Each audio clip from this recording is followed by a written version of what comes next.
In 1946, the Syracuse Nationals became the easternmost team in the new National Basketball Association. In 1963, they relocated to Philadelphia and were renamed the 76ers. They won championships in Philly in 1967 and 1983, but since then, they've only made it back to the finals a single time, losing in 5 games to the Lakers in 2001. So what's it like rooting for a once great franchise that sometimes lives in the shadow of Philadelphia's other sports teams? Let's find out. I'm Dan Hopper, and this is Thrill of Defeat. 1, 2, 3, 4, 5, 6ers. 10, 9, 8, 76ers. Clap your hands, everybody. My first guest is a sports writer and co-host of the live show Squawkin Sports with David Roth. Please welcome Patrick Sauer. Patrick, thanks for being here. Thanks for having me to discuss a franchise that in my head is still a class organization and going to the finals every other year. Nice. Patrick is wearing a 76ers hoodie. In case anyone's doubting his fandom, I can vouch for it. You couldn't just put that on if you weren't a fan. So, I buy it. Yeah, and it's kind of warm. So this is how much I love this team. Just gushing sweat, but you don't want to take it off because you're afraid it's like anti-fan. Right. I don't want to curse this. I don't want to curse this lovely podcast like this franchise itself. You're beet red and wheezing. Are you sure you're okay? Like must prove fan. And our second guest today is a comedian, and he wrote for the TV shows New Girl and Big Mouth, and has another show on its way out soon. Please welcome Joe Wengert. Hello. Joe, thank you for being here. I got a Sixers t-shirt on too, and you can't see from the angle of my chair. I put the hat on. I put it all on. Nice. Put it all on. Lots and lots of 76ers apparel. Fortunately, this is an audio podcast, so when we say horrible stuff. I walked out of the house and I was like, is this going to be factor out? Well, they can feel sports it. Stuff it's 95% of the Why did I paint my face? Yeah, head to toe in red and blue in a jockstrap. Like we didn't ask the jockstrap part. You're like, well, I was just gonna go all out once I'd committed. That's just my work attire. And you're outdoors and freezing. You're like, what? Well, you could still do it inside. Basketball isn't even outside. You're like, I just need to be cold. Whatever. Joe, I hit up a mutual friend of ours who is my Philly authority, Christine Nangle. I'll name drop her here. And she immediately recommended that I talk to you, Joe, about Philly sports. Huge for me that Nangle put my name up for that, because she's like the gold standard, I feel like, for comedy writer / Philly sports fan people. Yeah, exactly. I was like, I don't know if she's a big enough fan to do the podcast, but she will know who is. So I had to go through her, so she was like, it's like the old, going through like Boss Tweed to get something done in the like New York machine. It's like, you got to go through Nangle to do anything Philly comedy related. So I had to do that. And Patrick was recommended by previous guest, David Roth, who was on our first episode talking about the Mets. So very, very excited to talk to both of you. Today we'll be talking about the Philadelphia 76ers. It's one of the not forgotten about Philly teams, but a former powerhouse that won a title in 1983 and since then has been alternately good and fallen short or flat out terrible. So probably the most tortured of the Philly teams now. I mean, the Flyers haven't won since the 70s, but they've been pretty consistently good. And so we got two guests who are 76ers fans. Let's start from the beginning. Where did you guys grow up, and how did you first become a 76ers fan or a Philly sports fan in general? So I actually grew up in Billings, Montana, Philadelphia hotbed. My mom is from Port Richmond, which is a Irish Catholic row house, Philly, just outside of the city. It's very much Hughes, Wooder. I come from, cops and construction workers, the whole nine. And as a kid, Philadelphia was to me like Oz. It was the coolest place we ever went. So when I was a kid, the Sixers were cream of the crop of the NBA. I'm not really a hockey guy. I've been an Eagles fan that long. I never liked the Phillies, mostly. Actually, it was my mom's favorite team. She liked basketball, but she loved the Phillies. I think I wanted a little separation from her fandom. Also, I instinctually hated Pete Rose. So You knew. Yeah, You I knew did. something was up. Decent human instinct there. I ended up reviewing a book for Washington Post, a biography of him this year, and that I opened with my 10-year-old instincts were right. He's garbage. Oh man. So Speaking ill of the dead in the first 2 minutes of the podcast. I love it. And ill of the dead, the baseball team is the same one that Roth roots for, that I root for, which we're not going to mention now because that season's over. Wow. That's past. You just already had a bunch of guests turning on you right now before you. I want to talk fight about you the now. I Sixers, hate so this. you know. I hate fighting this stuff. This is one of those surprise like Jerry Springer things where this comes out and then you guys just fight each other immediately. Like one of the sad. Yeah. One of the sad things about the death of Twitter is I had found there was three of us. And I've lost touch with my other two, Eagles, Sixers, Mets friends. What a combination. So I still have a lot of family in Philly. My cousin AJ is a deli king. He owns a series of delis. So I grew up in that very much working class or around it. But back in Montana, the Sixers were my favorite team because basketball has always been my favorite sport. Plus, I was 9 years old. And who's the best player in the NBA, or the coolest by far? The coolest, I still argue, the coolest players ever lived, Julius Erving. Hershey Hawkins. No, I'm just kidding. Yeah. So the Sixers were good. They went to the finals 4 of the first 5 years I can remember. 1980, that was the last NBA finals that was tape delayed. So I go back that far, and the Eagles were kind of really terrible back. I guess they are actually good right at that time, but they mostly were terrible. But my love of the Sixers began with a great organization that it was between them and the Celtics every year to go play the Lakers. They were right there as the best team in the NBA. And in my head, sometimes I forget that anybody who is not above the age of like 48 does not remember the Sixers being a class organization that is always battling for a title year in and year out. So how hard was it to follow the Sixers from Montana? Because they were good, they were sort of on CBS. They were on CBS. Like whenever they played the Lakers, that game was always going to be on. Most of their times they played the Celtics would be on. Yeah, this is pre-ESPN. You know, there were nights where I'd have to wake up and go check the box score. It was that kind of thing. They were good. Now, I imagine if you rooted for the bottom half of the NBA teams at that time from somewhere else, you wouldn't know anything about them. Yeah. But also my Aunt Ann and my Grandma Jewel would cut out clips from the Daily News and mail them to me. And that's sweet. And I had an uncle who wrote for the Daily News. So they would send me Philadelphia magazine clips, newspaper clips, pennants, Dr. J posters. So and Dr. J was kind of everywhere. He was in comic books. He was on TV. So you could keep enough to be excited about it. He was one of those sports figures I was aware of before I knew anything. I was just like knew Dr. J through osmosis and media exposure when I was like 2 before I knew what any sport was. He just was everywhere. And the crazy thing about him is that people say if you saw him in the ABA on the Nets, that was just magic, like incredible stuff you'd never seen before.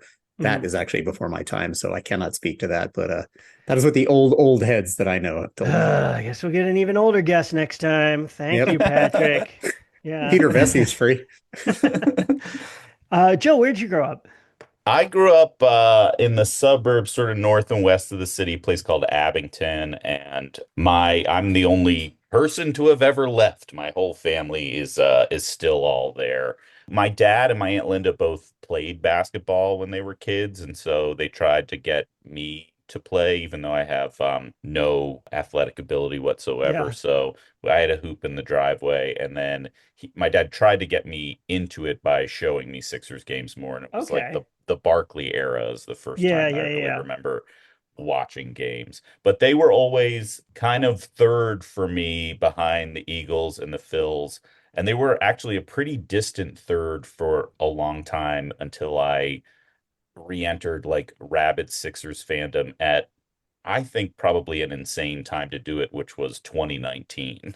So I've listened to a bunch of episodes of your show and everybody's like, since I was born, I was a Mets fan or whatever. It's like, nope, I elected as a full adult with all my faculties intact to become a fan of this cursed team at a very strange time in their existence. You mentioned they were third for you. How did they fit into like the Philly sports hierarchy during most of your life? You know, were they the number 4 team? Were they bigger than the Flyers, clearly behind the Phillies and Eagles? To me, it was the same thing as like hearing my grandfather talk about like the Korean War. It seemed like he was talking about something that like didn't exist anymore. And like everything was like in black and white and shit. And it's just like I just had like very little awareness that they were still happening, because in Philly, everything is so taken over by the Eagles, and then to a lesser extent the Phillies. During baseball season, they take over more, but I just feel like I was saying "Go Birds" from birth, but then everything else was kind of an afterthought, if that makes sense. Yeah. And I kind of feel like when my dad was trying to get me into the Sixers, we didn't have a lot of money. I think we just had a bad TV, and I think that was a barrier for me, because I feel like if I was a kid watching now, like it looks so amazing that I feel like it's easier to get into it. But I remember it being very like grainy, and I was sad that we weren't watching a sitcom or something. I want to watch Will and Grace. We're shut up and watch the hockey game. Yeah. In the 70s and the 80s, when all Northeast cities were much more divided, more crime, more pollution, more etc., the Sixers definitely had a major black following in a major black city, which I think the Eagles have probably always had that too. But that part of that Dr. J, I think you can run it all the way through Iverson. In the years where they're cool, they do have a kind of a thing that other teams can't quite exactly tap into. I mean, the Eagles are pretty close now, but there is a sort of a cool factor that the Sixers have tapped into at a few times in their existence that I do think does separate them a little bit, in the way that the Flyers have a sort of that white working class blue collar thing that those fans that they can tap into that's a little different. I don't know where the Sixers are 3, I suppose, just because there's more basketball fans, but they have had moments where they were the coolest team. And I think that's kind of when the city rallies around them the most, as opposed to year in and year out. Mm-hmm. So you mentioned the Sixers, they won the title in 1983. What do you remember about that championship, and how has that kind of colored your perception of the Sixers ever since? Yeah, so they in 1980 they lose at home. Kareem gets hurt. Magic Johnson, a rookie, plays center. He famously throws up 42, 15, and 7. He goes 14 for 14 from the free throw line. They lose in the Spectrum, which was I got the chance to go there once. It was a great building. Small, loud. Then 81, they are up 3-1 on the Celtics going to the Game 7 Eastern Conference Finals. They blow the 3-1 lead. They lose. Celtics go on to play, I think, the Rockets that year. 82, the Sixers are again up 3-1. It gets to Game 7 in the Boston Garden again. This time they go nuts. Andrew Toney, the most forgotten great Sixer. They call him the Boston Strangler because he absolutely demolished that deplorable organization. He drops 34 in Game 7. And the famous thing is, with a minute left, the Sixers are up like 15 points. Everybody in the Garden, the only time anyone from Boston has ever been cool, they start chanting, "Beat LA, beat LA, beat LA." And that's where that came from. It was like they were actually rooting for the Sixers. Sixers go on to lose 4-2. They look at the team. They had a center named Caldwell Jones, who was a very good defensive center, but kind of limited offensively. Also, they're playing Kareem. So they make the greatest trade in Philadelphia history. They bring in Moses Malone for 1983. If your listeners don't know much about Moses Malone, he was an unstoppable offensive force and one of the greatest rebounders who ever lived. Back when teams crashed the boards way more. No, I know now it's like you got to get back because everybody can shoot. But when nobody could make baskets out of like 7 feet and everybody just pounded this middle, Moses dominated. So in 83, they tore through the league. They won 65 games. At one point, they were on the cover of Sports Illustrated, like Sixers are going for 70, which had never happened. Moses won the MVP that year. He won the finals MVP that year. They go into the finals, and Moses had this sort of guttural Southern draw. He was kind of a quiet, just kind of a quiet assassin kind of guy. And a reporter famously asked him, like, what is your prediction for the finals? And he just said, faux, faux, faux, meaning they were going to sweep all 3 series. And that has never happened. It still hasn't happened. The Warriors and Lakers have both gone 15-1, I guess 16-1 or 17-1, whatever it is. They did not win straight. They swept the Knicks, lost 1 game to the Bucks. then swept the Lakers in pretty dramatic fashion. I mean, they kind of beat the shit out of the Lakers. And they fulfilled Dr. J's dream. It was kind of that thing. By then he'd been there 6, 7, 8 years. They got to have the trophy down broad, a band called Piece of Dreams, an R&B band. If you could imagine a song recorded in neon, put out a hit called Faux Fi Faux. That was a minor Philly hit. Oh, damn, I got to look that up. Yeah, definitely. And they were the top of the world. They were the toast of the league. It seemed like a thing that was probably going to go on, even though Dr. J was getting up there a little bit, more than a little bit. Moses had been around a while, but it seemed like just a team that was destined to hang around for many more years, which did not happen. But that 83 season, also I'm 12, which is the perfect age for, I understand the sport, I can follow the sport, I can read Sports Illustrated, and not everything is about my penis yet, because next year things are going to change dramatically. So I think 12 is probably the perfect age for a championship. That's why the Phillies were always above me, the Sixers for me, because I was 12 in 93. So I was like still into like baseball cards and all that shit. And then that team came along and they were like, my dad kind of looks like John Kruk. It just seemed like all the guys from my dad's construction company were like on the Phillies now. I mean, a couple of them might have been. Yeah. Yeah. Pete Incaviglia, I think, was a truck driver. Yeah, it's so interesting because a lot of my friends are Philly fans. They're my age, which is, I was born in 83. So I wasn't really cognizant. And so I missed that whole early 80s era, and they missed that whole 80s era. And so it was always the thing that got referenced as like the last Philly title, because it was the last title the entire city won from 83 to 2008 when the Phillies won again. Yeah. None of the 4 teams won. So it was always kind of this like trivia question to me, but I didn't really know, the vibrance of like how good that team was and the personalities and the way that you. Well, it also had it. Dr. J had been there since I think he came in 76. He was definitely on the 77 team that lost to the Bill Walton Trailblazers, sort of Bill Walton's one great NBA season before his feet destroyed him. And then they kept kind of climbing this mountain until they got Moses and went, the promised land, which is the greatest, most obvious headline you could ever have. But I do think there was that whole communal city rooting for Dr. J. He was just one of those guys that like, we have to win one for the doc. And I think Moses felt it too. And the story goes that unlike, there was that story that like the Wade LeBron first year, they were kind of playing hot potato back and forth. They didn't know who was supposed to be the guy. And I think LeBron was sort of overly effusive at times to Wade because it's his town or whatever. Apparently Dr. J took a step back and he's like, this is your team, man. I want a ring. So I think that was the reason that team was so beloved. Getting Dr. J a ring was sort of a civic undertaking. And that is why that team remained probably the most popular team until Iverson comes along. I renounce my doctoral degree. I am simply Julius this season. I hand it to you. Yeah.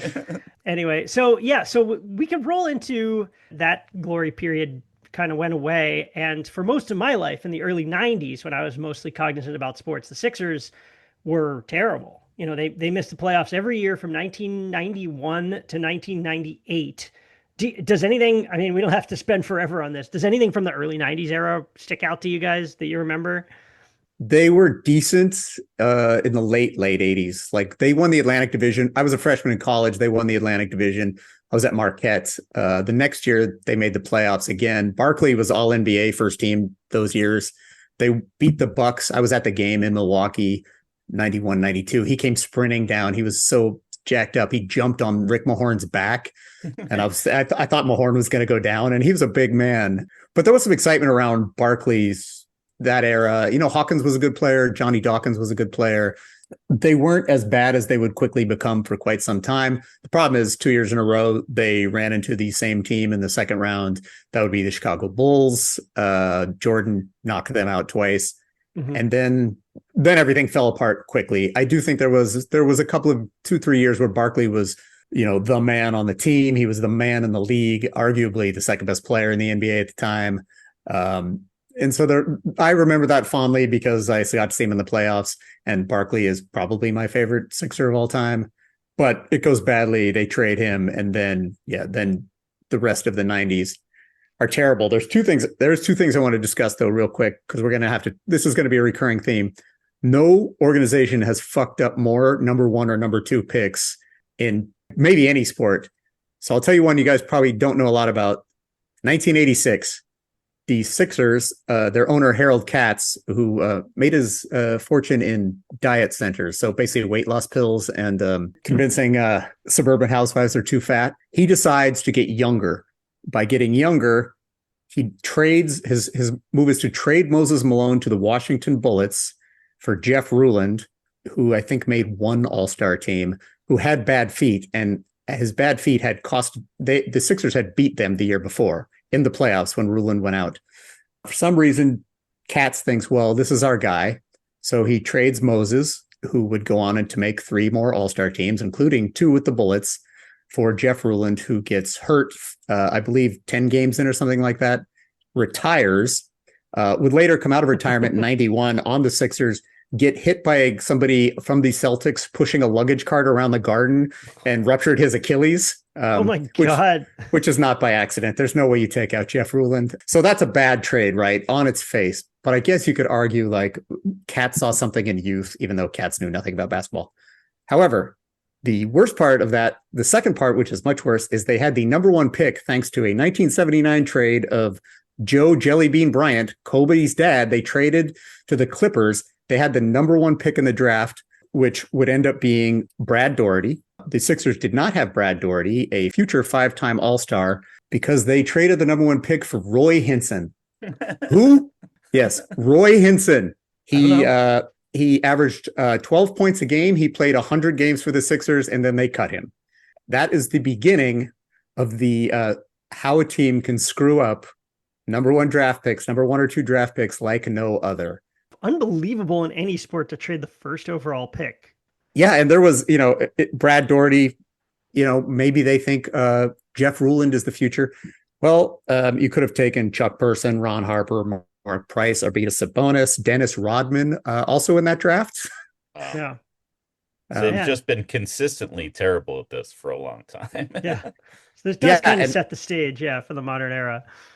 Because then the next one I would bring up, 93, they have the number 2 pick in the pack. Does anybody know who they take in 1993? Sean Bradley. Oh yeah.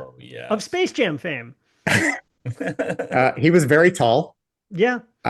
Not particularly good in college at anything other than very tall. The draft of Sean Bradley included Jamal Mashburn, Penny Hardaway, Allen Houston, Sam Cassell, Vin Baker, all drafted after number 2, Sean Bradley. I mean, the Monstars saw something in Sean Bradley, so it wasn't just Harold Katz, I feel like I glossed over the Barkley era just because they didn't like ever make the finals with him, right? No, they didn't even make the Eastern Conference Finals. Yeah. Was he? What was the Barkley era like in? I guess you weren't in Philly, Joe. I guess you were still pretty young. Was he like the most popular athlete at the time? No, I mean, at that point, I feel like he was the most prominent Sixer, and I feel like Sixers basketball fans knew how good he was. But like, I was a kid at that point, so my dad loved him, and my dad tried to really get me into him. But like, everybody else around me is talking about like Michael Jordan, and it is weird to kind of compare those two guys in terms of like excitement factor. Like, his nickname was like the big mound of rebound, right? Like the round mound. Yes, yeah, like that's not exciting to a kid. I'm like, that's the guy. But I do remember feeling like a pride, like when he was on like the dream team and stuff like that. I remember feeling like, well, he's our like representative there, and I felt good about that. But it sort of fed into the overall like Philadelphia being like the little brother sister city to like places like New York and LA.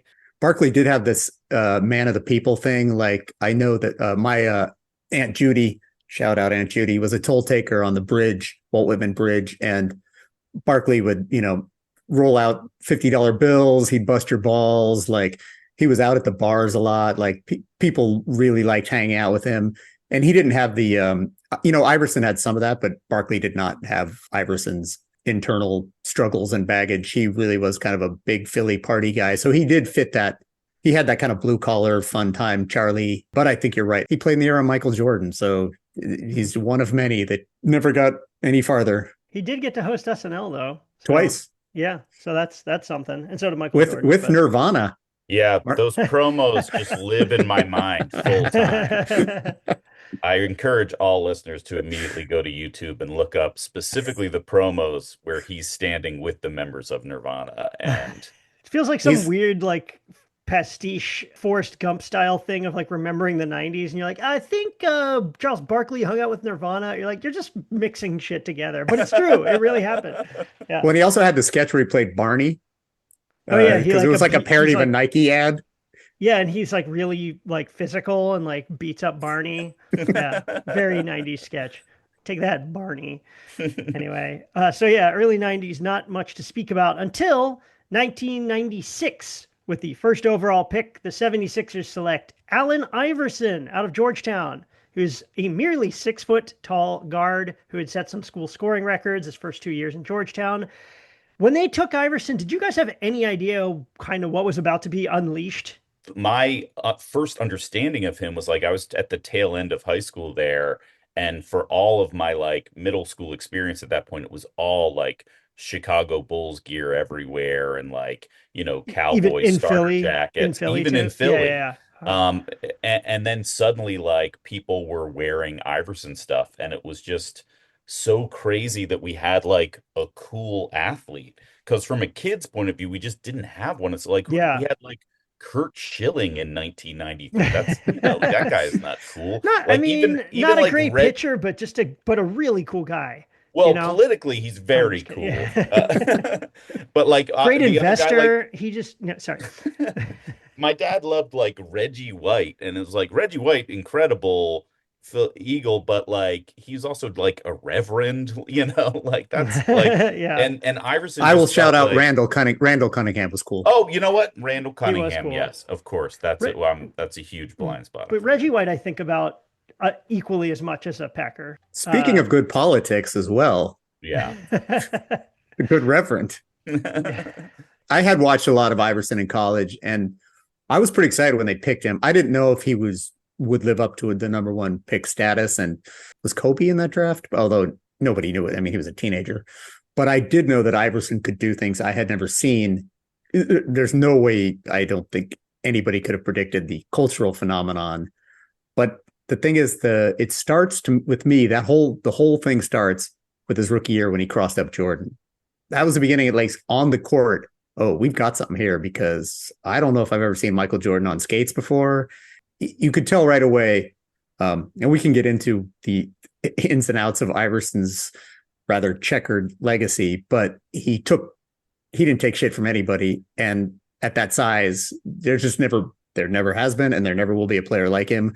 And just from the beginning, you could play, that is the toughest fucker I think I've ever seen on a basketball court. And that kind of started right away. And of course, that endeared him to Philadelphia. So I think it was pretty clear right away that we had something. Skill-wise, he was just off the chart. Just to clarify, too, that was a Kobe Bryant draft. He went 13th, though, to the Charlotte Hornets and forced to trade. Steve Nash that year, Ray Allen, Marcus Camby, Stephen Marbury, Antoine Walker. Oh, wow, that's a great draft. Really, really good draft, yeah. But, I mean, you know, I think you take Iverson over everyone minus the uncertainty with Kobe, and 12 teams passed on Kobe, so...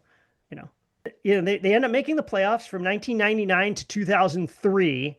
And in 2001, they make the NBA Finals. The Larry Brown coached 76ers led by Allen Iverson.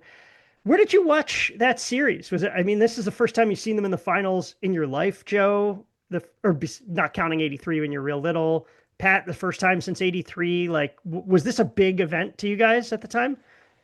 Well, I'll go first, because Patrick's going to have something actually interesting to say about this. Here's the sort of most Charlie Brown thing I could have done as a Sixers fan, which was I checked out for those years. I graduated college in 2001, and right towards the end of college, I became obsessed with improv comedy. So I wasn't watching any NBA. I was going to black box theaters to see improv shows, And specifically during that finals, I was like on a cross country trip with friends from college, and like we caught a couple of games like on TVs, but we were like driving across the country. So the most exciting and electric era of Sixers basketball, I was like, have you ever heard of these guys, TJ and Dave out of Chicago? They don't even get a suggestion. Like, I don't know what the fuck I was doing. Sure, there's the NPA, but have you been to Improv Olympics? In a way, Neil Casey is the Allen Iverson of improv. Pat, was this like a big, finally they might have a shot for you? Like, you know, I mean, you're asking me if I'm excited. My mom laminated a picture of Allen Iverson for me for my 30th birthday. So yeah, that hung up on my wall. Where were you at the time? I've been in New York for like almost 30 years. So I was here. There's this sort of notion there's a Knicks Sixers thing, but they've only played each other in the playoffs like twice. They're never really been good at the same time. And everyone was sick of the Lakers. So everywhere I went, people were like ecstatic about Iverson, just NBA fans. What's funny about that team, there's two things that funny. Larry Brown is an insane person. Allen Iverson is an insane person. They're both point guards and they're both neurotic as hell. So Larry Brown had tried to trade Iverson before that season, and there was actually a trade in place. What held the trade up is that backup center Matt Geiger, had a no trade clause that he called in, so the trade was cut off. I believe it was to the Pistons. So had Matt Geiger, I cannot remember what the trade was for. Like 2 firsts or something, or like I think there was maybe I don't know, was it Ben Wallace? I don't know. It was some kind of probably player who played hard, who was nowhere near as good as Allen Iverson. Mm-hmm. But yeah, so he was supposed to be traded that year. That fell through. Ben Wallace won a title. He did with Larry Brown as his coach. Man. So Iverson doesn't leave. They put together one of the most offensively challenged teams in NBA history, but they played really good defense. They got off to, I think it was, I don't know if they were 12-0 or something. And then halfway through the year, their center, Theo Ratliff, who was pretty athletic, but, you know, he's Theo Ratliff, gets hurt. That's when they trade for Dikembe Mutombo. So midway through the season, they have the best record in basketball, and they trade for the best defensive center in the league. And that was kind of like, man, we are going places. All the chips are in. And the offense was basically like, let Iverson cook, let him throw up 40 shots a game, hope that a few other guys put in some baskets, and basically strangle the other team defensively. And that's what they did. They're not, if you go back, like Iverson highlights are incredible. 2001 Sixers highlights, not so much. They're but Iverson was so cool. And by that time too, he is sort of the first real hip hop star, which is kind of cliche to say, but it was absolutely true. You know, tattoos. He's got his rap alter ego Jules with his rap album that the NBA would not let him release. And at that point, he had not just told the truth too deeply. They couldn't handle it. And at that point, he had not gotten into some of the things that would come later, where it was sort of like, ooh, there's some bigger problems here. So that team was great. And they were less dominant in the playoffs than I think people remember. They had to go to a Game 7 against Vince Carter, which was famous for that game because Vince Carter had gone to his graduation the night before or the day before, and all of his Charles Oakley called him out on it, like, what the fuck are you doing going to graduation and then flying back? Vince Carter misses the last shot at the end of Game 7, which would have sent the Raptors to the finals. And of course, it was all about his walking the aisle in North Carolina to pick up his diploma. The little bit of energy he used to walk up and sit on the plane. He was missing like 2 calories of energy to hit that shot. And I'm pretty sure he went on a private jet also. Like, come on, man. But it's Charles Oakley. There was the NBA was different. A slight paper cut on the diploma, and it was like playing through it and like trying to adjust the shot, and just never could. Yeah. Yeah. The altitude is crazy in North Carolina too, so his lungs are probably all fucked up. So that leads to the one thing that is and this is kind of probably sad, but it's absolutely true. The signature moment since 1983 for the Philadelphia 76ers is Allen Iverson hitting a shot in overtime and stepping over Tyronn Lue on the road in Los Angeles to win Game 1. That, by the way, the only game they will win Game 2 was actually close for a little while. They basically get blown out, the rest of them. But there was this one moment that has become an absolutely iconic highlights. I wrote a story about it for Vice like 15 years after, and it's called 15 Years of It, The Shot. And I interviewed 15 different people from Philly, like DJ Jazzy Jeff, a Ben Franklin impersonator, his teammate Aaron McKee, Pat Croce, blah, blah, blah. You blew through the list kind of fast, and it sounded like you said DJ Jazzy Jeff, a Ben Franklin impersonator. Like it was one guy. Like, I mean, that's what he's up to now. Look, after Will Smith left, you got him. Yeah, sorry. Comma. DJ Jesse Jeff, comma. And they all talked about it like it was yesterday, like they won a title off of that shot. Man. And I still feel that way about it. What specifically did the Ben Franklin impersonator say? I gotta know. Was he like committing to being in period? Was he bewildered by what you're talking about? What is this ball-faced witchery in front of me? I don't understand. Bring me. He did some kind of one of those great little history nerd terms where he was like, well, much like I invented the postal service. Allen Iverson. Basically, yeah. And, the Liberty Ballers ran with the Ben Franklin thing years later. And the Iverson thing falls apart very quickly, which we can discuss or not. But that is the highlight of Sixers basketball for a long time. And it still is legitimately one of the coolest shots in NBA history. What's funny about it is Iverson had torched the Lakers in the first half. I think he had 30 in the first half. It's something like that. Phil Jackson put in Tyronn Lue, who never really didn't play. He had played Allen Iverson in practice. And Jackson was like, I don't know, you try to stop him. And Lue did shut him down. Iverson did not have a good second half. But then they got to overtime, and that's when he did that little wiggle shimmy. Lue falls over, he hits the jumper, and then he steps over him like he's a hurdle. Oh, I also interviewed Edwin Moses, Olympic hurdling champion, Edwin Moses. So that is the most iconic Sixers shot. It's such a cool moment that is celebrated still. Like they're bringing back the jerseys from that season this year. And it is like, it always strikes me. It's like they didn't win. Like they won one game. But that's how cool he was. And that's how much the city loved him. It's just like, he did have that one iconic, just the image of that has lasted for so long. It's incredible. That we in our Knicks episode, we talked about there was a last second shot that went in that the Garden went ape shit over. But again, it was a year they didn't end up winning the title. And I feel like there's this interesting collection of moments that some became iconic, even though the team didn't win. And then some have almost been kind of forgotten because the team didn't win. It's like on one hand, it's still cool and memorable, even if you don't end up winning the title. But like, on the other hand, it's like, if you don't win the title, does it feel weird to celebrate it? It's like the Carlton Fisk home run is the number one example, when he hits the home run, waves the ball fair, and then everyone's going crazy for the Red Sox, and they didn't win the World Series that year. So sorry. Not to be too Giannis about it, because I find him to be he's a dork and he bothers me, but like I do think he has a good point in that, like, it isn't just about I think you're doing yourself a disservice as a sports fan if you're only counting on championships. Mm-hmm. And I think sometimes the championships can be like actually pretty boring and not that memorable. Mm-hmm. And it's the moments where you like get pretty damn close and will get there that kind of live on. Yeah. The other thing about the Iverson shot, I think, is that it's just a routine jump shot.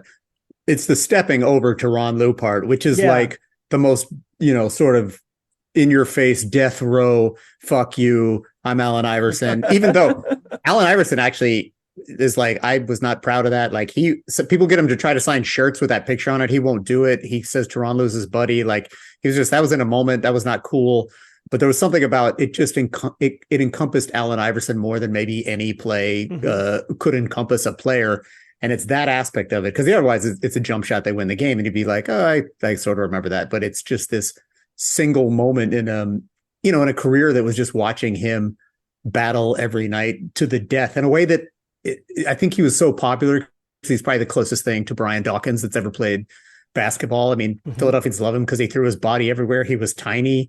And whatever is off the court stuff, you were always guaranteed a guy giving maximum effort, even if he had just come from the city-lined TGI Fridays and after his multiple imbibing. But yeah, that stepping over part is really what sells it. It was just the most Iverson moment in a very Allen Iverson-y career.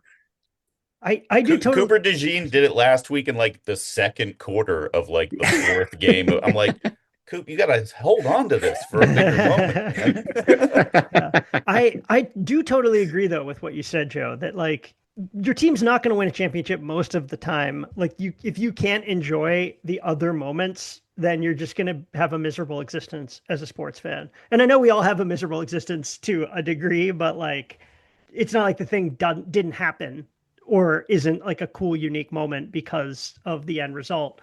Again, the Carlton Fisk thing. And there's plenty of championships. We just did a New England Patriots episode, and they beat the Rams one year 13-3 in 2018. I had no memory of it. And that was that's a more recent Patriots title. And it's like, do you remember that Super Bowl? I don't.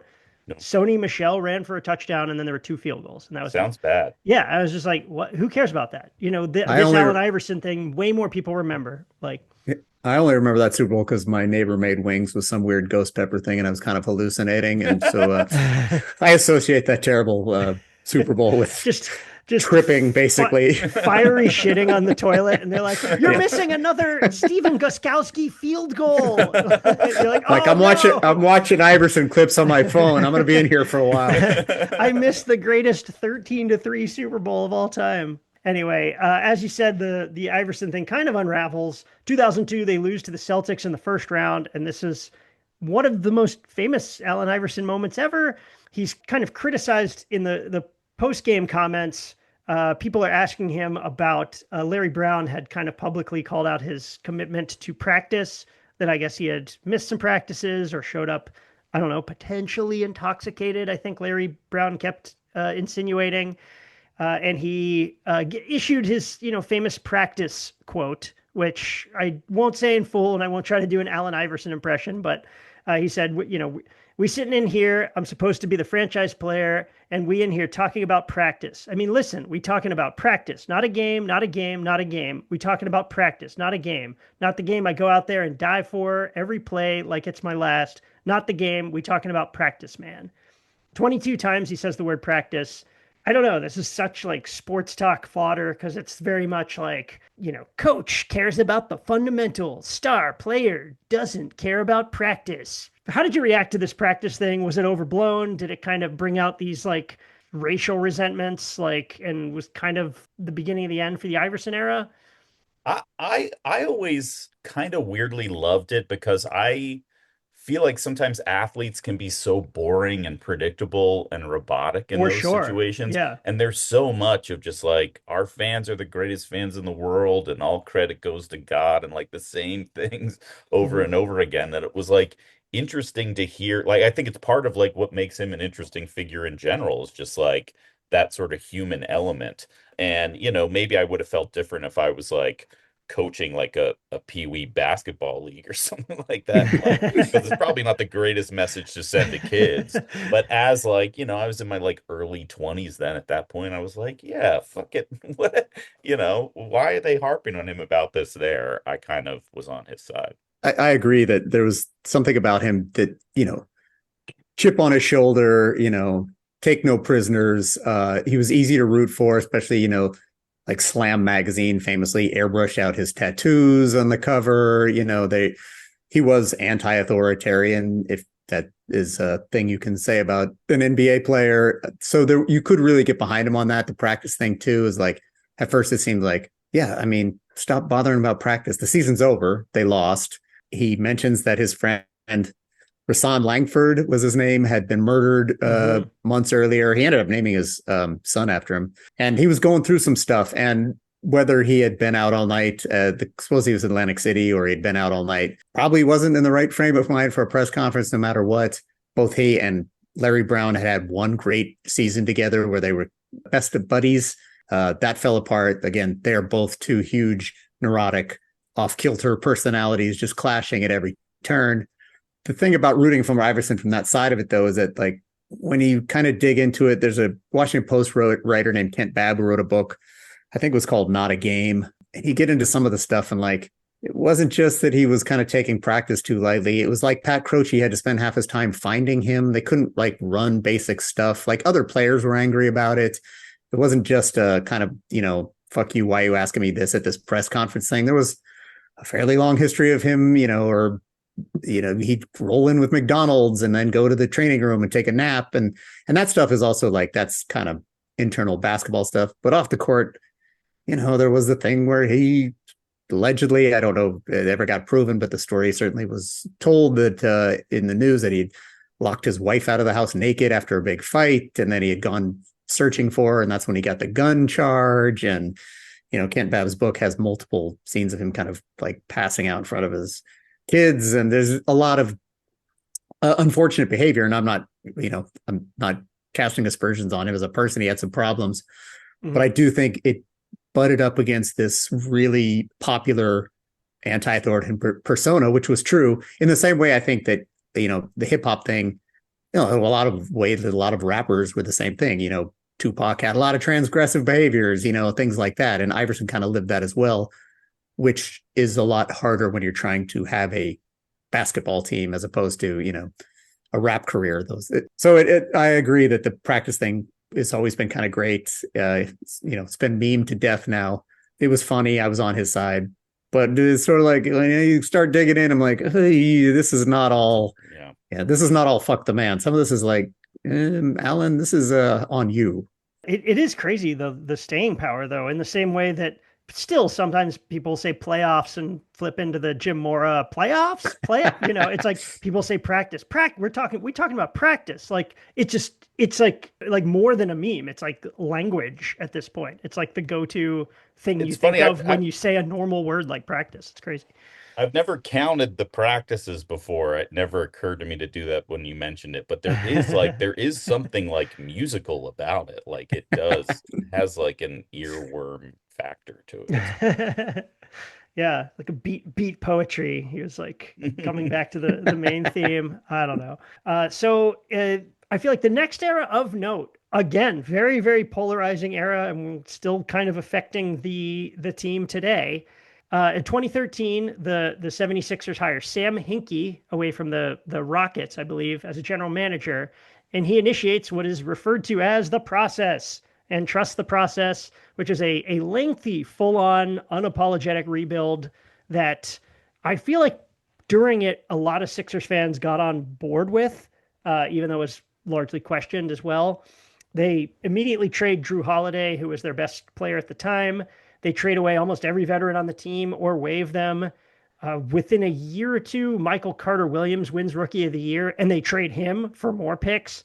And so it's really this era of just like really... He was bad. To be clear, he's bad, though. Yeah. He's a bad player. That was a terrible rookie class. Yeah. So that was a good move. Yeah, no, I'm not, this is not judgmental in any way, but yeah, it is strip the team to the bone, acquire assets, trade assets for more assets, and really just, people always say, you never want to get stuck in the middle where you're not good enough to compete, not good enough to rebuild. This was the rebuildingest of rebuilds, I feel like, and they didn't hide it. Sometimes franchises are like, well, we'll wait and see when they're clearly tanking. Like this was like an unapologetic, we are rebuilding, we will be bad for a few years. It'll pay off in the end. How did you feel at the time when Hinkie took over and started making some like really aggressive, kind of unorthodox moves? How did people react? I'm kind of out at this point, and this is one of the things that starts bringing me back in weirdly, because I'm a very like logic brain person, and I feel like my like formative heartbreak for Philly sports was that '93 Phillies team where I was like, oh, a bunch of guys that look like my dad can't win the World Series. Like there's no magic, there's only science. And then it was just like a lot of heartbreak for a while, like all the McNabb Eagles years, like they got close but didn't make it because of Tom Brady. So when this happened, I loved it on like a Moneyball level where I was like, if there's no magic and there's science, like it felt like they're using science. And at that point, I felt like there's also a feeling in Philly that like superstar athletes didn't want to come to Philly. It was like pre Bryce Harper, it was pre Saquon Barkley and any of that stuff. And so it felt like the only way we were going to get the guy that was going to help you win a championship was to go this route, even though it was controversial and ugly. And it drives me nuts now because teams doing it every fucking year since then, but nobody, I feel like, gets it hung on them as much as the Sixers do. Yeah, they definitely branded it a particular way that made it kind of like polarizing and distinct. I think people got mad about how much they were owning it. I mean, it's like, it is Joel's nickname. Like, it's crazy. You hear that phrase now in completely different settings. Like, trust the process is now, I saw it on a yoga Instagram. We've got to trust the process. Yoga studio rebuilding. It's just firing all the instructors and trading them for picks. Yeah. The LA Dodgers, trust the process. We're going to do it, guys. You're like, this is not the process. Yeah. Yeah, I think because they probably were the first to do multi-year tanking, if you is what the process was. And the whole idea is, Hinkie, you can't win in the NBA without superstars. What's the point of being in the middle? Yeah. Which is completely logical. It's not the worst idea in the world. I mean, they did get Joel Embiid at number 3, taking a guy they knew couldn't play for at least a year, if not longer. I think where it got annoying is this is probably a bit of my old man yells at clouds kind of thing. It became like the super fun Twitter meme, Liberty Ballers, young people, and Hinkie we trust, all that. And after like a couple of years, I was like, they're not getting any better. That's become a problem. The other problem was then they fired Hinkie too early and they didn't see it all the way through. Which was also very annoying. We distrust the way you are going about things. He's like, wait a minute, the phrase. Trust 3/4 of the process. Yeah.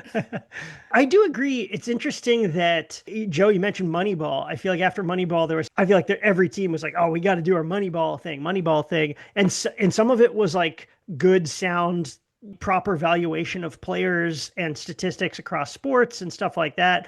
And then also there's kind of a rise of like a branding aspect of like everyone just saying like, we're doing Moneyball, we're doing the process, we're rebuilding. So yeah, like separating the two where, you can get all these assets and picks and stuff. But then at some point it's like, if you're not getting better, or maybe you're drafting poor players or making bad trades, it's like, at some point, this isn't the process. This is like, you've branded being regular bad as a GM as like this cool strategy, and so it's like both things. And then it's tough, especially like online, because then if you criticize that, you sound like the people that ripped on like Moneyball. You sound like an old school, out of touch anti-analytics person, but it's like also the analytics people can make mistakes too. So it's like this very complicated argument to have, sometimes. But yeah, so like all things considered, 2016, they go 10-72. That's right, baby. I saw them play the Nets that year, and the Nets they had 12 wins. Oh man, wow. It'd be funny if this is the year you got 100% back into it, Joe. You like got season tickets. You're like, I'm ready to go. Here we go. Process 10-72. I'm the line producer on my show right now was working at was on the team that year? No. He was like an usher or something there. And he was like, it was just crazy how empty it was. And it did just feel like, there was like nobody in charge sort of vibes there.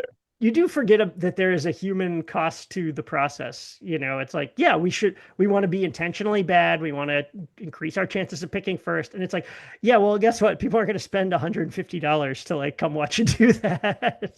That's where the online, that Liberty Ballers that's where it became like ironic to root. It's almost like rooting ironically.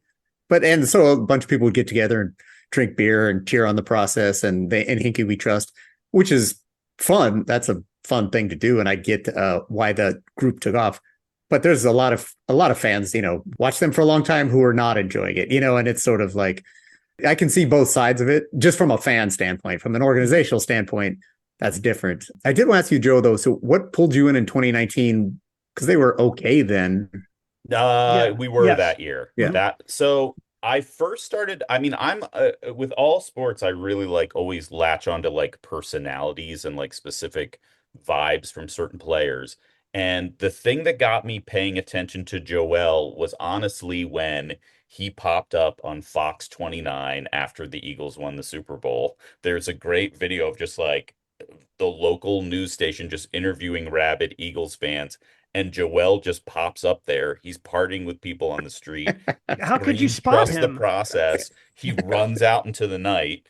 And that sort of got, I was like, this guy is fun. And he is, I really love Joel's sense of humor and his just how real he is. And so that got me paying attention. And then I went to a game. I was here in LA at that point, and I went to a game on New Year's Day in 2019. And this era was like, it was Joel, it was Ben, it was Jimmy. It was like right before they traded for Tobias. And then it was like JJ and TJ McConnell and Furkan Korkmaz. And like, I went to that game. My wife was pregnant. Our daughter ended up being born 27 days later. And we were just at that time where it's like we needed stuff to do. So we went with some friends and we watched the game. And I was like, this is kind of a fun team. And then do you have kids, Patrick? I have a teenage daughter, yes. So then like when I was on paternity leave for a month after my daughter was born, and I like was just around all the time, and I'm keeping weird hours and I'm sleep deprived, and I just like bought an NBA League Pass, and I was just like watching all of the Sixers games in the same way that I do when, it's like Philly season. I have baseball game on every single day. And that was just like the team that I fell in love with. And then I'm like reading about all the drama with the burner phones and all of like the hinky stuff. And I'm like, the story of it was so fascinating. And then the team was kind of fun. That was the season they were wearing like headbands. They were all wearing headbands. They just were like a really fun crew. And then I think I was like missing kind of the heartbreak of Philly sports at that point. Like after the Eagles won the Super Bowl, I was like, is it all over now? Now that I saw a thing that I never thought would happen. And I told this to Dan when Dan emailed me, but like my wife is a Raptors fan. So then that series went down to that, the famous Kawhi shot. And I was like holding my then like 4-month-old daughter who was in a Raptors onesie when the Kawhi shot went in. It's also Mother's Day. Happy Mother's Day. And it was Mother's Day. So there was something about that where I was like, this feels like home. I'm back to where I'm supposed to be. I got super invested in these guys. They're fucking me up just like a Canadian is involved. Instead of Joe Carter, now it's Kawhi. My wife is there laughing at me. It was great. The ball bounced 4 times on a rim. How is that physically possible? I love the idea of your life being ruined by the Eagles being good. Just like like the end of The Graduate, you're like celebrating, and then you're in the back of the bus in like Eagles gear, and you're just staring forward. You're just like, I don't know what I do with my life now. The Eagles and Phillies both won titles. Well, and that really was so improbable with Nick Foles and everything. I was like, it's never going to happen again. It'll be just that, and then.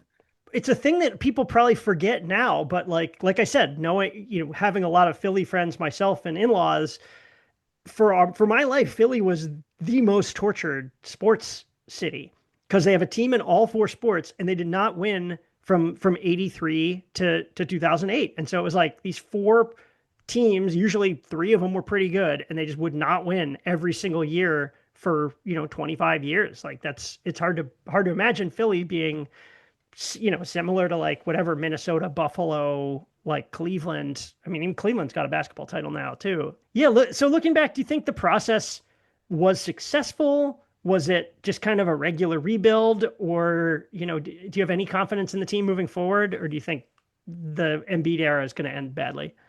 I think you have to say it worked because they ended up with Joel Embiid. Ben Simmons, I mean, I hoped someday somebody cracks whatever happened to him, but he was basically an all NBA defender by his second, third year. Like, people forget that. And when he was going downhill, just a great passer. It didn't even actually matter that he didn't really shoot that much the first 2 years, as long as he was attacking the rim.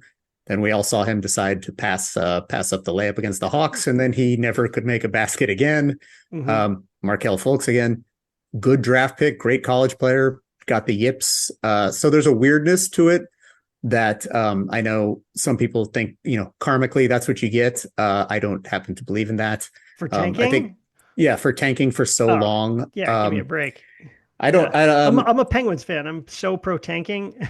Like the early 2000s. Like it works so well. I think I agree. The rings thing is silly. What is unfortunate is that Embiid has had so many injuries. Some that are like he got punched in the eye in a playoff. People forget partially because Doc Rivers left him in when they're up like 20 for way too long. But that's aside the point.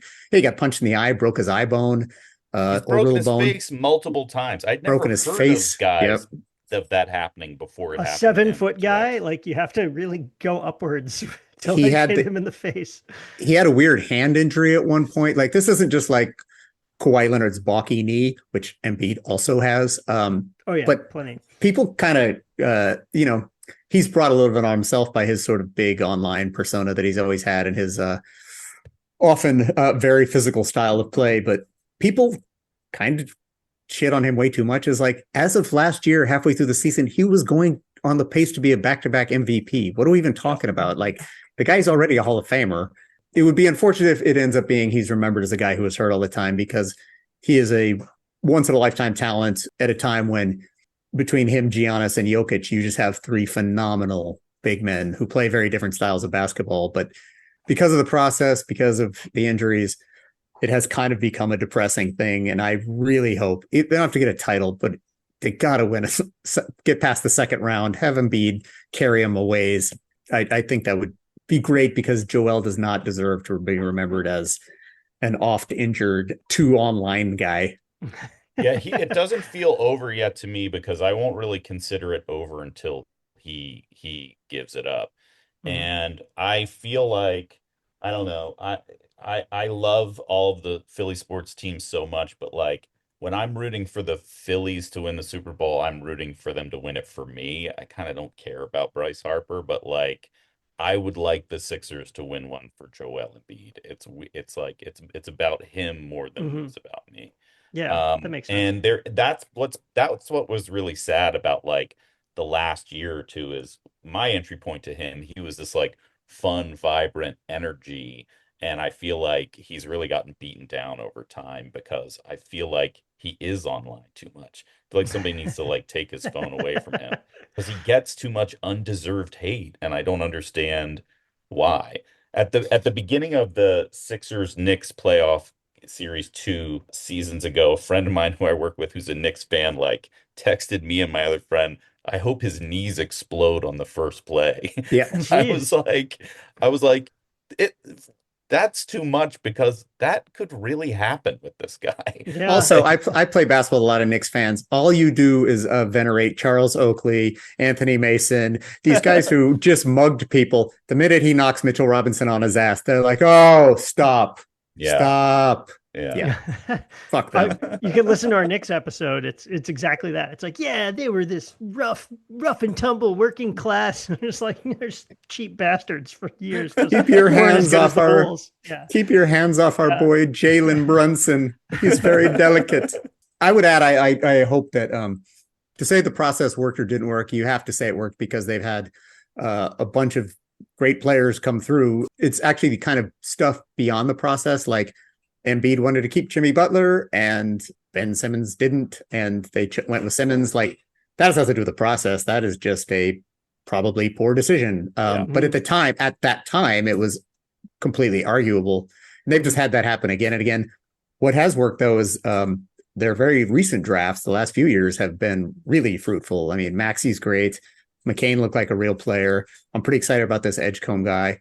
Yeah, I think it's far from over. And I think there's good reason to think, knock on wood, if you can get 65 games out of Joel with the way the Eastern Conference is shaking out, they can be right in it. But also every game you're like, is this Joel's last? I get so excited they released like a 6-second clip of just him playing basketball. And I was like, he's standing up. I'm like sending it to friends. Like, he's tweeting. Oh, right. He's doing. Oh, he's holding his knee, but he finished the tweet. That's okay. It's encouraging. That's fun. I just wanted to add too. I think I told Joe this when we started this episode. So I've never had an NBA team to root for. So when a couple of years ago when they were in the playoffs when the Sixers were in the playoffs against the Hawks, I was like, you know what? This is a good team. They're fun. My in-laws are all rooting for the Sixers. I'm not betraying anyone. I'm just going to root for the Sixers. Why not? I've never had a team to root for. And they blew that series in 7. And then they had a heartbreaking loss the next year in the playoffs. And I was just like, I'm out. I don't need another team to be pissed off about in my life. I don't want to add new teams to be mad at this point. Could I bring you back aboard by showing you my 1987 starter jacket? In white. Ooh, pretty. If they win the title, Dan, if you get on board, this could be yours to borrow. I didn't even know starter jackets went back to the 80s. I think of them as such an early 90s phenomenon. No, that's when everyone was getting shot. Oh, God. That was a big thing, shooting people for their starter jacket and their Nikes. It was even on the cover of Sports Illustrated. How did you get that jacket, Patrick? You mind me asking? I purchased it in 1987 in Philadelphia. You purchased it. Yeah, okay. Yeah, let's see the receipt. With money. Okay. Right. Why is there a big red stain on the bottom of it? Huh? What is that? What is that? Stay away, the kid from Montana. From the game? Yeah. So, last question. Will the Sixers win a title in your lifetime? Yes. It'll be 2043, and it'll be Arthur Embiid will lead the Sixers, and then Joel will do backflips onto the court because we'll have robot knees by then. Well, if your math is right, I'll be 72. So that is, I think I can make it that long. Yeah, why not? With modern medicine, that's still ahead of the human life expectancy, right? Yeah. What is the point of saying no? There's no point. I don't believe in fatalism. I think I'm going to say yes. I guess the subtext of the question is do you remain optimistic each year? It sounded like you did remain optimistic each year, or have you seen this number so many times you're just like, Embiid's getting hurt, they're gonna freaking blow it. It's the only way to go. I was so happy that you brought up faux at the beginning, because I'm like, that's the most fun way to experience sports. It drives my dad crazy because my dad is a throw the remote, get mad guy. But I love to text him when the Eagles win the first Super Bowl, we're going undefeated this year. I do. I'm like, the Phillies are going 162-0. I'm like, why not? Why anticipate anything else? It's just the only way to go. Mm-hmm. And also, I with all sincerity, if Embiid's healthy, they're right there. That is, we'll see. But I think there's no reason to assume he's cooked until he says, like Joe said, until he says I'm done. Until he tweets, I have died. Right. Yeah. They're in such an interesting 2 timeline zone too, and I know that's a really hard thing to pull off, but they do have a lot of exciting young guys. There's going to be some. It'll be really. I'm really interested to see how it works out, and I'll be curious to see how Joel approaches it, knowing sort of the limitations of where he's at right now physically. Until they trade Paul George for the ghost of Roy Hinson. So what you're saying is that you trust the way that they are going about conducting business currently. I don't. Is there a more economic way to phrase that? I don't know. It seems like. Yeah. Whenever I'm having a bad time at work or with my career or something, my Raptors fan wife loves to bring up trust the process. And I'm like, not now. Not wait, to cheer you up or make you feel worse? To try and help inspire me. I'm like, you've not been paying attention to how this is going. It'll all work out in the end. You'll injure every part of your body. Yeah. I'm going to break my orbital bone in sympathy this year just to... Sixers fans are coming out just punching themselves in the face this new teen trend. It's they're calling it Embiiding, and it's just this weird knockout game trend. It's all over the news. Oh man. Well, thank you guys so much for doing this. This is a really good episode. This will be the most listened to one in my family for sure. I'll give you the reviews from my in-laws when they trust the podcast, family. Yes. That's our show for the week. Thanks so much to Joe and Patrick for coming on to talk about the Sixers. Folks, if you like the show, please leave an iTunes review or just tell people about it. Or both. I guess you could do both. I don't know why I've never considered telling people to do both, but you literally can do both things. We'll be back next Tuesday with an all-new episode. Thanks so much for listening, everyone. Were there any other things you wanted to bring up, personal stories, things you forgot to slip in? You mentioned that guy you said you wanted to bring up, right? That was Roy Hinson. Yeah, I had that thing. I forgot I was going to say that the number 2 pick in that draft was, of course, Len Bias. And I would still have rather had Len Bias's corpse than Roy Hinson. There, you want to say the hatred? I still have a lot of hatred for Roy Hinson, who's probably a nice man who didn't deserve it. Glad we stayed on to record a part that I am probably definitely not going to use.